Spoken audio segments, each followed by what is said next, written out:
Most human bodies aren't even able to have sex right now because the amount of surgeries the human body needs. For example, so much of these folks out here with prostates need prosthetic support that they're not even able to have sex. So when they're trying to even initiate sex, the human male body, in terms of dick on the outside, on my channel on the inside, you have to understand that the prostate is a global problem right now.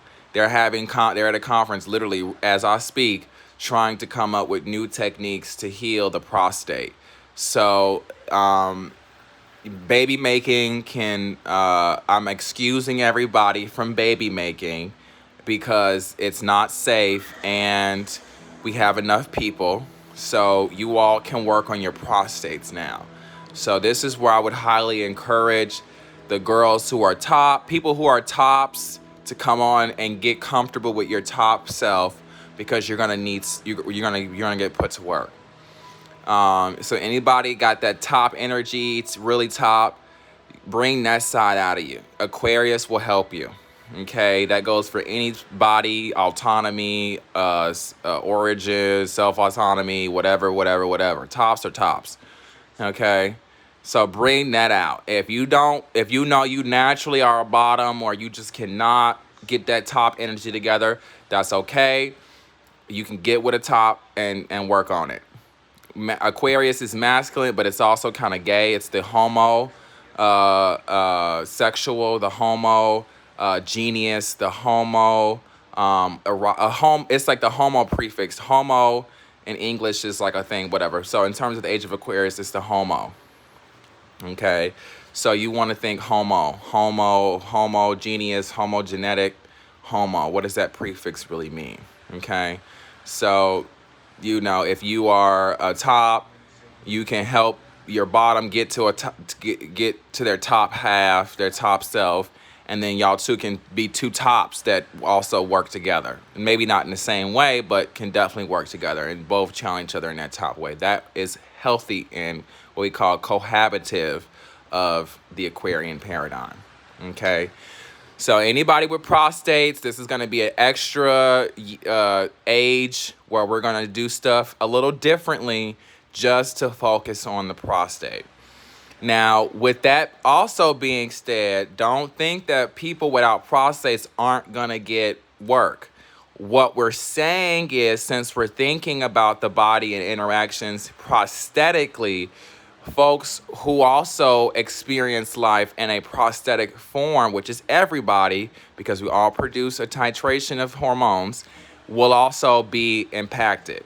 So since the researchers surgically are looking at the prostate and looking at the body prosthetically, folks with fallopian tubes problem and uterine wall or uterus problems will also get focused on as well. Any pus in the lower abdomen is considered a prosthetic lens because of how the organelle functions, and truly the organelle systems operate and maneuver together. Okay, for example, the prostate and the pineal gland, the prostate and the kidney, the prostate and the pancreas. All of those are going to be hyper focused because they're looking at the body not only surgically but prosthetically as a surgeon. Okay, surgically prosthetic. Okay, so fallopian tubes. A prosthetic surgeon is going to say, I can do a fallopian tube surgery as well because I specialize in pus.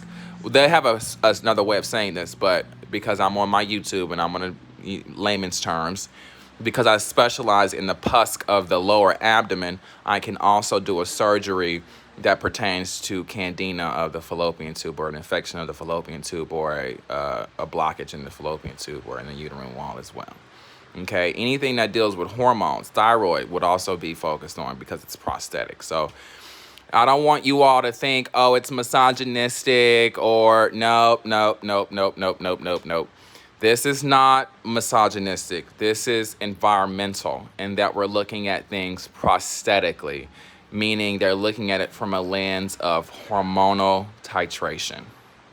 Okay, so anything that deals with hormonal titration, the thyroid, pancreas, kidney, fallopian tube, uterine wall, they will all be looked into. For example, it's called harm reduction or preventative medicine, preventative care. So even though they're looking at the prostate more minutely in terms of surgical research, because of preventative care and preventative research, fallopian tubes and uterine wall will also be included in the overall overlay of the prosthetic lens. Does that make sense?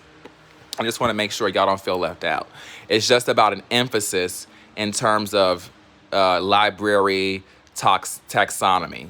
Okay, in terms of the English command of verbiage, we're talking about it from a particular stance of scientific research. Okay, so these researchers are actually self-identified as women. Okay, but they're just using a surgical prosthetic lens when evaluating these cases.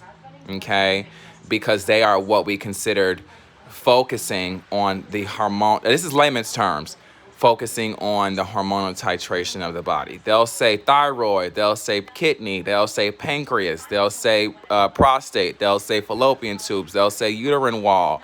But basically, it's like a theme of medicine to be seen as, not as only.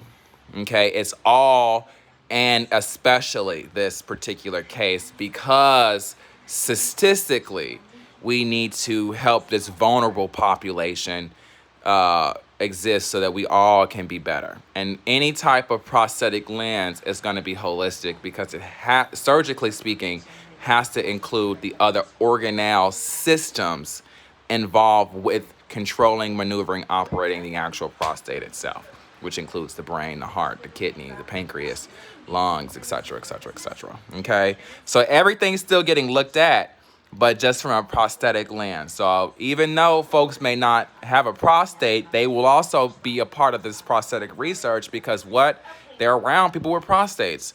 Because what? They have to work around people with prostates. So even a prosthetic researcher would even interview a person without a prostate just to talk to them about their experiences with a person with a prostate, and that would also be included as medical research in terms of a prosthetic lens of surgical research. Okay, so that's also included with this particularity of research and of academia. So it actually encompasses everything. Okay, but we're just using it. We're speaking in the tongue when we're putting it in this professional, scientific, I almost want to say mother's tongue kind of lingo. We're looking at it like we're caring for the father, like we're caring for his prostate, the grandfather, we're caring for his diabetes, we're caring for their preventative care for infection and things of that nature, okay, of all identities. Just in a way of saying, okay, what is that hormonal titration like? Okay, what is that pancreas looking like? What is that uterine wall looking like? What is that fallopian tube looking like? What is that kidney looking like? What is that pancreas looking like? The younger crew, like I said, because of data, technology, and just how the human body evolution is working, the younger crew has already gotten this. My crew got global politics. Their crew got STEM because of the technology. So they already look at things surgically. The only problem is they don't know they do that. So they need to just become enlightened or initiated in the actual surgical association. They're literally doing it as I speak. I couldn't even wake up today and go through my situation all the way without it coming back. I woke up at 4 o'clock in the morning and still got feedback. It's a surgical conference. We're looking into it for everybody. We're on it. COVID is gone. If you take your vaccinations and don't have underlying health conditions, COVID's gone. If you have underlying health conditions, this is a wake-up call. COVID is your wake-up call to actually get care for your chronic illness, okay? Other than that, we're pretty standard. He hasn't opened everything back up because, quite frankly, we don't need to. And it's actually better for everybody this way. So just be patient. Don't worry about not getting back to everything. The jobs that we need as a civilization and jobs that we need to survive. We don't need an artist right now. We need a person bagging groceries. So it's just about what the labor what is needed in terms of labor. So don't feel bad if you have to work a job that may not necessarily be on your resume. Figure out a way to include it on your resume, no matter the job set. That is the Aquarian tool. That is the Aquarian method. Okay? Work any job you want. Do anything that includes sex work, and do whatever you want. It's your body autonomy. Feed it into your capstone. Feed it into those 3 doctorals I need y'all to have. Feed it into your overall not-for-profit work. Feed it into your entrepreneurship. Feed it into your social media. Feed it into your family. Feed it into yourself. Feed it into the environment. Feed it back into your earth. You have my permission. You have my allowance. Ciao. Love you. Bye.